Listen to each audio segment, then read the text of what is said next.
Hello and welcome to this lecture number 19, and we are still on the topic of epidemics. And this lecture is particularly on the question of international influences. So, we have been mentioning this point in the earlier lectures that questions of health and disease were becoming more and more international. So, we will see those processes, particularly in the context of some of the epidemics, and also this is also related to some of the other changes that were happening in world history in terms of transportation and other things, with increased and faster modes of movement all across the globe, like for instance better and faster means of navigation, improvement in both shipbuilding technology and the way they could navigate, which in turn is related to advances in astronomy and telescopes and other instruments of observation, to improvement in cartography, map mapping, all those things. So it's a whole ensemble of things, and later on the coming of railways and other such things. So there's a greater possibility of people, more number of people to move more distances and to move faster, and therefore diseases also found it all the more easy to spread. So either with the people or the materials that moved in these and through these new modes, faster modes of transport.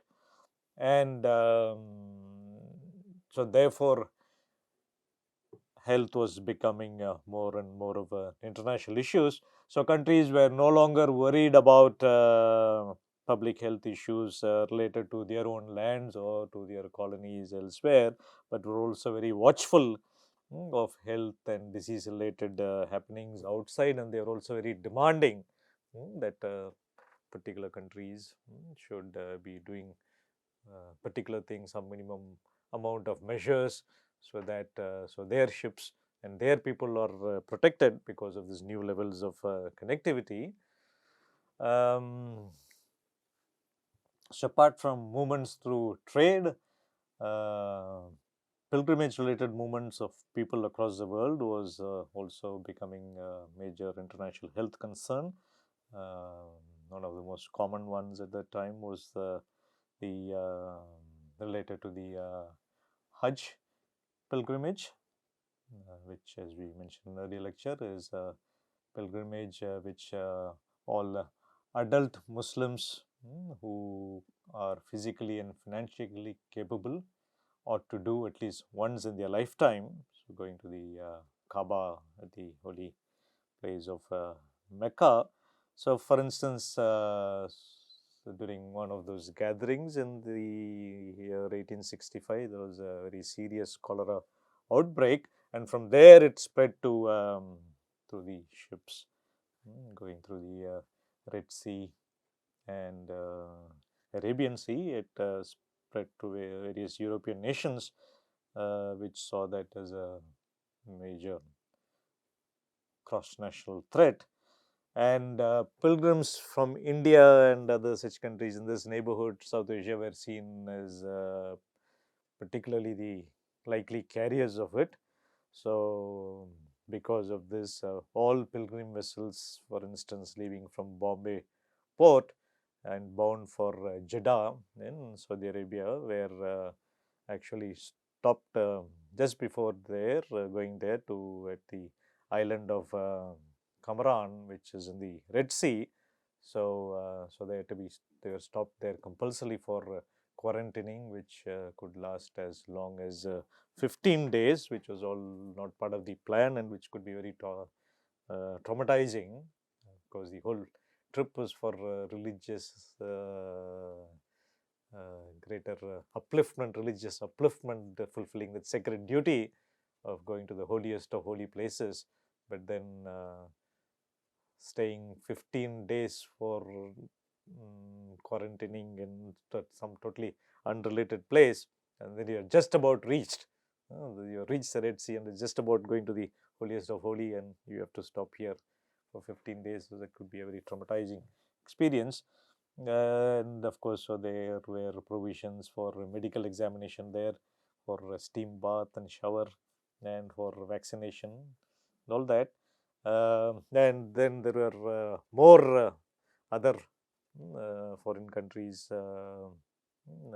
had their own interference, even closer to uh, Mecca, in and around Mecca. So, so this kind of experience was something. It's a new kind of a dramatically bad experience. So, for instance, having to undergo a dehumanizing process of disinfection, and of course, some of us would have seen even in the recent COVID case when whole an ensemble of workers were put together in a particular place and they were sprayed with some kind of a disinfectant which looked very dehumanizing and was caught on TV and something like that here. So there was all kinds of those, uh, just as you disinfect books or other objects or animals, that kind of thing, and had to face very rude officials and watchmen, and quarantine in some cases can be as long as 2 months, because if someone had died, someone else had died, and due to all the kinds of other issues related to that, so the quarantine can be for months. So this kind of literally kind of imprisonment at a quarantine station, so it was one of the most painful experiences. And colonial subjects, for instance, people going from India, so they believed that this kind of restriction was primarily instituted by the colonizing power, in this case British, and the British on their side. So they time and again did their best to insist that it was not just they or other European countries alone. So this kind of demand, international pressure was placed upon Britain, other countries, even by the Ottoman Turks, so who were Muslims. So they're trying to convey the image. So your own Islamic brothers, so they themselves, it's an Islamic country, an empire itself, for health reasons is doing it. It's not just the British or some other a few European nations alone, but then that didn't cut ice. So it was seen as a kind of a ploy by Western powers to unnecessarily intrude into their holy pilgrimage. So, and therefore there were many instances of revolt.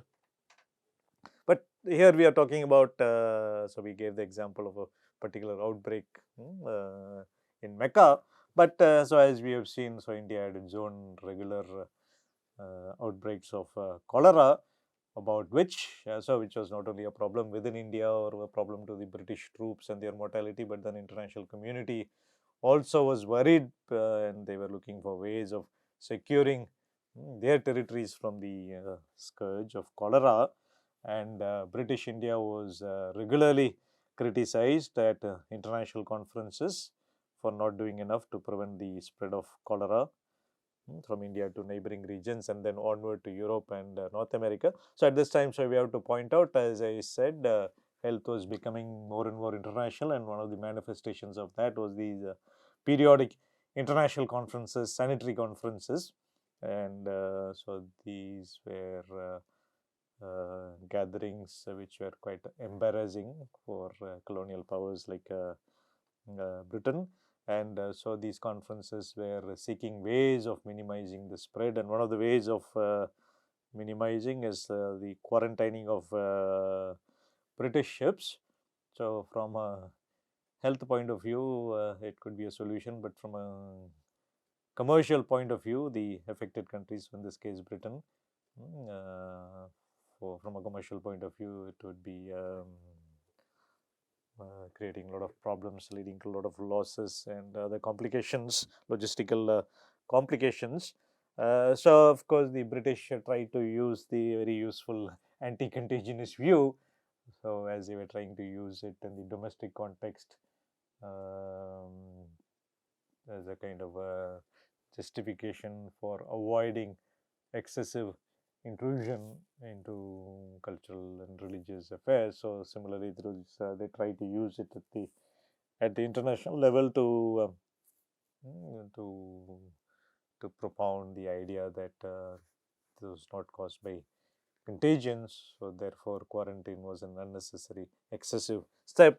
But then that wouldn't work for too long. So, for instance, at the 1894 International Sanitary Conference at Paris, so it was convened to discuss particularly the spread of cholera, especially to the pilgrimage routes, first to the Holy Land and then onward to Europe.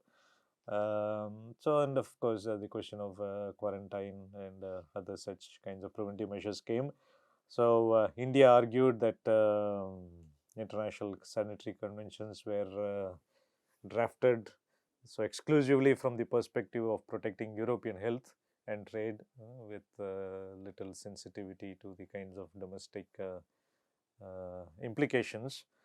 But nevertheless, Britain negotiated with France to reach a compromise that what was that compromise? That all ships that leave from India for the Red Sea would port at Aden. So Aden is the southern tip of the Arabian Peninsula, so on the Arabian Sea. So first stop there. This is for sanitary inspection.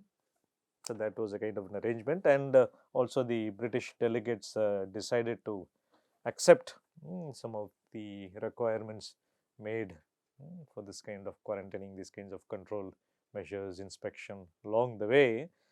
So this was done on behalf of Britain and India. So we have to bear in mind so that British India also had a seat in these international conferences, and Britain as an European power that also had a seat, and so there were lots of issues. In fact, sometimes differences between the British government in London and the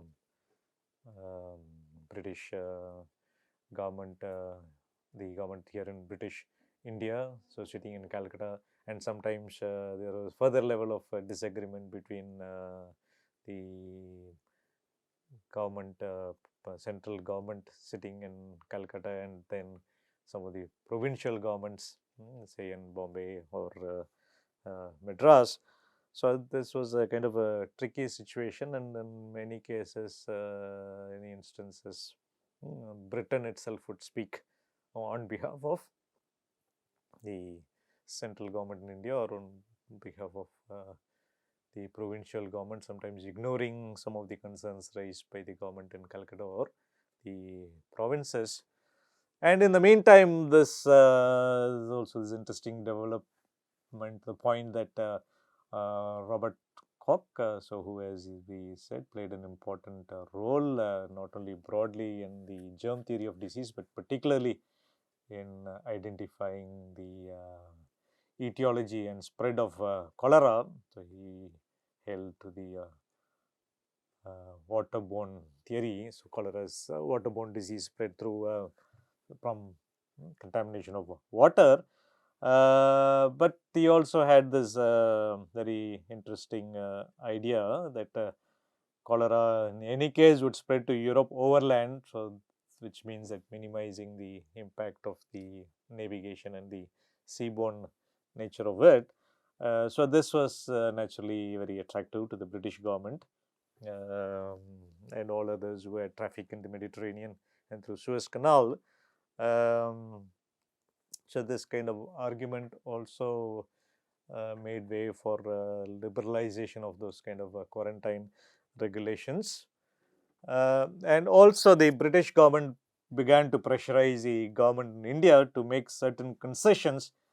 So go halfway so that these kinds of commitments, some level of commitments would enhance this process of further liberalizing the international sanitary regulations. So some level of give and take, going at least some distance, so that at a broader level that could be useful for negotiating greater relaxation and liberalization of quarantine regulations. So because Britain was facing constant pressure from other countries or empires like the Austro-Hungarian and Russian governments, and also from its own commercial interest, to suspend all pilgrimage from India. So, in this case, that very year, the conference was held 1894. So, and in fact, the British government in London decided to suspend all pilgrimages to Hejaz. So, the Hejaz in that area in the Arabian Peninsula, Saudi Arabia. So, in the area which has these holy places, Mecca and Medina, to which Hajj pilgrimage is aimed. So, basically to Mecca. So, the British government suspended pilgrimages to those kinds of pilgrimages to Hejaz, and also religious festivals back home, because diseases originating or acquiring epidemic proportions that can then spread to neighboring countries and further on. Again, British officials forced the government of India to incorporate the inspection of pilgrims as a compulsory step into the Indian Pilgrim Ships Act of 1895, in spite of government of India's objections to the provisions of 1894 convention, which called for all these kinds of sanctions and stopping the ships on the way, all that. So, we are still talking about a period before the great plague outbreak in 1896, and after that, so the attention shifted more towards plague. Of course, cholera continued to stay, but there was a greater attention on plague, and one of the time-tested methods for plague was isolation. So, all countries resorted to that, because there wasn't, at least in the early days, no clear understanding of the etiology and therefore of the best way to deal with plague. So, this was the easiest method, was to isolate people who were clearly identified as affected.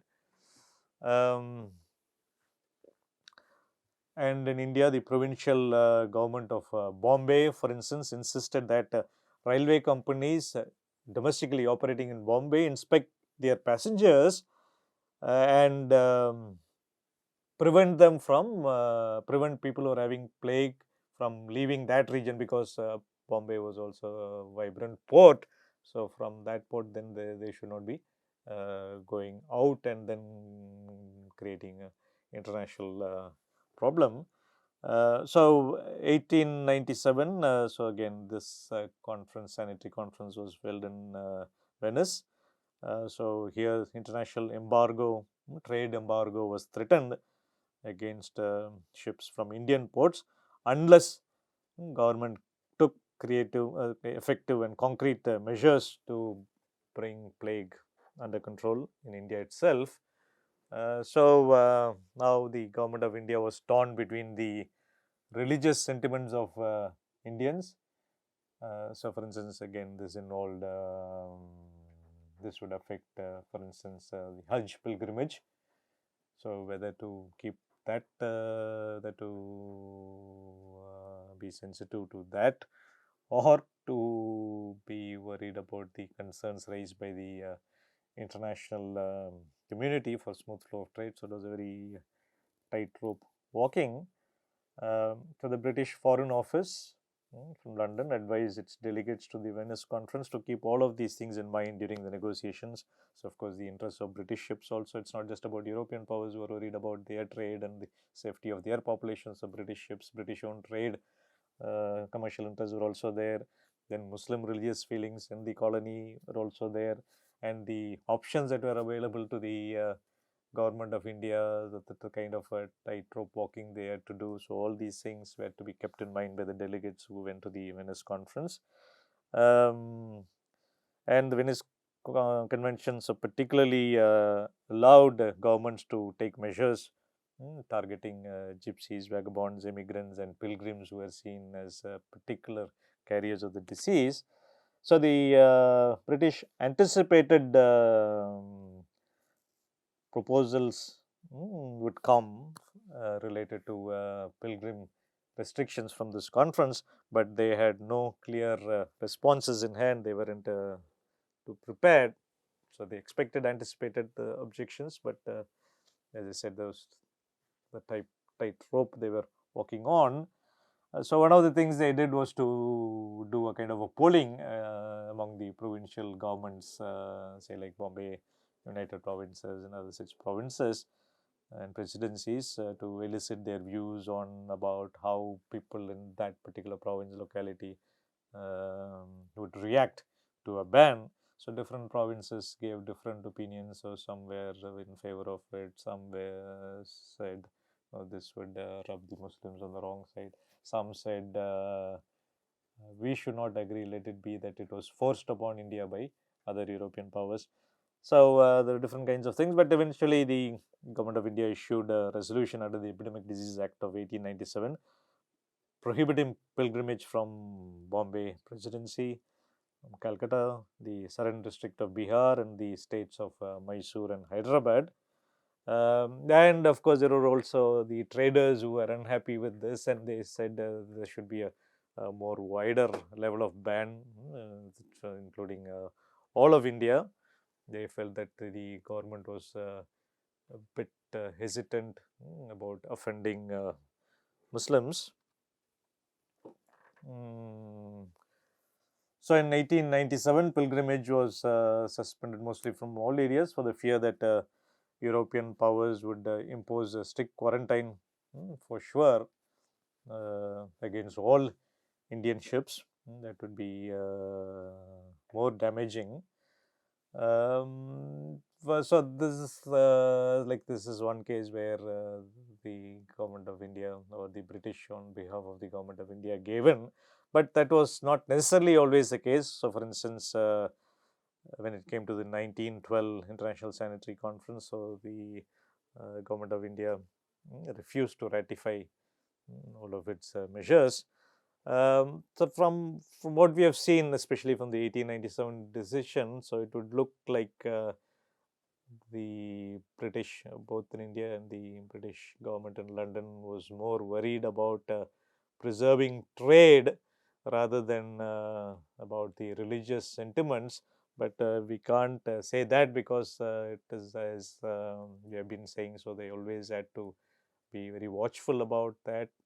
So 1857 was always in mind. So that was also very important. So not to rub too much on the wrong side of religious and cultural sentiments. So some kind of a middle ground was always sought. So for instance, say the Secretary of State for India, Austen Chamberlain, at that time in 1916, so asked the government of India to consider some kind of voluntary anti-malaria, anti-cholera, inoculations for the pilgrims, so that it didn't look like it was forced on them. So that element of voluntarism. So the government of India itself was concerned with preventing cholera outbreaks among pilgrims traveling to religious sites and festivals within India.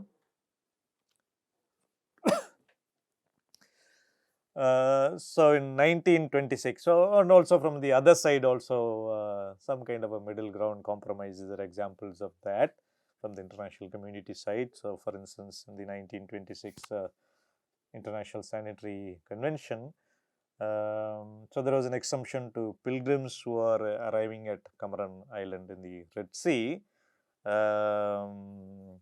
So they would be exempted from undergoing unpleasant sanitary and disinfection procedures, provided that all the pilgrims in that ship had already received smallpox and cholera immunization. So these are some kind of compromises, give and take.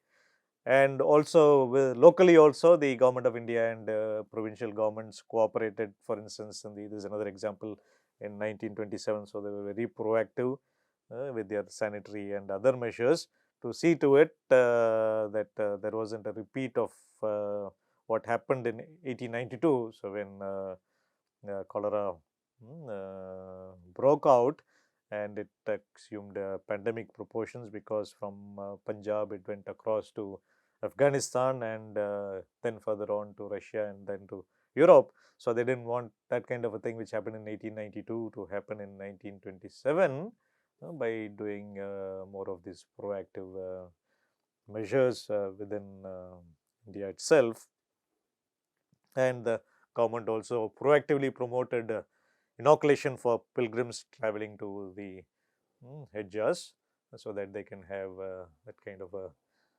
concessions and exemptions from compulsory quarantine, for instance, at the Kamaran station. Now we come to another interesting case. There is a reverse case, where in the case of yellow fever, there is a situation where now India was worried about the coming of a disease from abroad. So before we go into the problem message, some details about yellow fever, which is basically a fever caused by a virus. It's a viral disease caused by the yellow fever virus, and it is transmitted to humans through the bite of particular kinds of infected mosquitoes. So the symptoms can range from a mild flu-like illness to severe, and sometimes it can become very fatal. So it was at that time primarily endemic to Africa and South America, and it didn't have a much of a presence, or at least a dangerous presence, in India. But it was a significant health concern for European colonial powers during the 19th century, and also these colonial powers had colonies in that area, particularly in Africa and South America, where the disease was prevalent. Uh, so there was a concern that disease would spread now to India through movement of, as usual, through movement of trade troops or trade, and resulting in a massive public health crisis with a new, totally unknown disease, or not that much familiar to India. And so at least by this time, Indian government is used to certain kinds of diseases like cholera and plague, and especially with the opening of the Panama Canal, there was a greater movement of ships, people, and goods.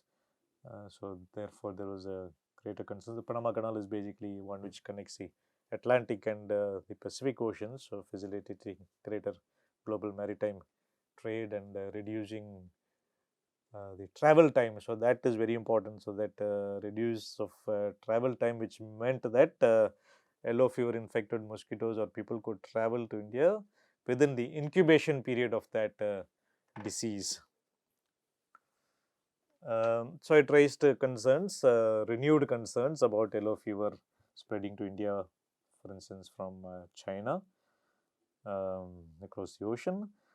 So in order to control the spread of disease, the doctors and scientists and medical men called for an international conference specifically for this, to discuss the control of mosquito in the endemic areas, especially around the Panama Canal. But it was felt that mosquito elimination was something which would be too time consuming and too difficult, and therefore now the government of India was more worried. So it now government of India instituted quarantine rules. So much so they were so strict that even British government in London, they felt they were very too antiquated, too irrational, and going to such long periods. It's 17 days, and now other countries were complaining about the stringent quarantine rules for yellow fever. This is just given an example to say things work the other way around also. But because of the foreign opposition and Britain's own denouncement, uh, Indian government relaxed the strict policies on yellow fever. And on the whole, the government, so as you see, so there are so many factors which had to be balanced. So the government wanted to be seen as responsible in ensuring health and also economic safety of international trade. So it was flexible in its approach, especially when international trade was not involved. But it was more complicated when both international trade was affected in a big way, and also pilgrims were also affected. So, but there's another different question. So when it came to laborers, so the British had colonies in the, say for instance, the Malay settlements and other such places like Seychelles and other such places where there was both movement of people, both immigration as well as immigration. So there, because there was greater need, urgent need for laborers, so there are a different set of rules, sometimes more relaxed in terms of medical examination, detention, all that. Um, so by and large, it served the things were fine if it served the economic interests of British Empire without rubbing on the wrong side of Europe and Turkey at the risk of any given disease. And so it would be one way of closing this lecture, because we won't be going into detail into the influenza pandemic, but all of us know almost 100 years before COVID came. So when people are also remembering the centenary of the influenza also coincides with the coming of COVID in 2019. So the point which is important here is that in spite of all these things, the lack of government preparedness was exposed, because influenza again was something which came from outside and which was very costly. So, but anyway, the whole point of this lecture is that there's a lot of international dimension of international shipping, of international movements, and especially the coming of air travel also, there was greater chances and danger, and how there were constant pressures from and with different parties with their own vested trade and other interests. So, and therefore making disease more of an international concern. So, on that note, we will close this lecture and meet another one. Thank you.